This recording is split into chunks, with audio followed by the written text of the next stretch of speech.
Assalomu alaykum. E'tiboringiz markazida kun vaqti. Agar kanalimizda yangi bo'lsangiz, obuna bo'lishni va like bosishni unutmang. Bola puli va moddiy yordam kimlarga beriladi? Kam ta'minlangan oilalarga moddiy yordam va bolalar nafaqasini tayinlashda ayrim o'zgarishlar bo'lishi kutilyapti. Nafaqa olish uchun onlayn ariza berishi mumkin bo'ladi. Nikohi bekor qilinmagan, lekin aliment olayotgan ayollar ham bolalar nafaqasiga da'vo qila oladi. Iqtisodiy ahvoli yaxshilangan oilalarga nafaqa to'lash to'xtatiladi. Ijtimoiy himoya yagona reyestri haqida.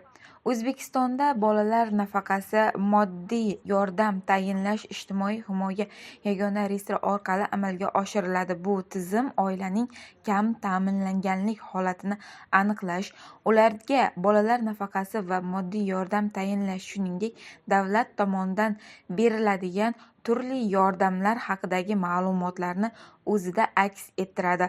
Hozirgi kunda 2,2 million oilaga shu tizim orqali bolalar nafaqasi va moddiy yordam to'lab kelinmoqda.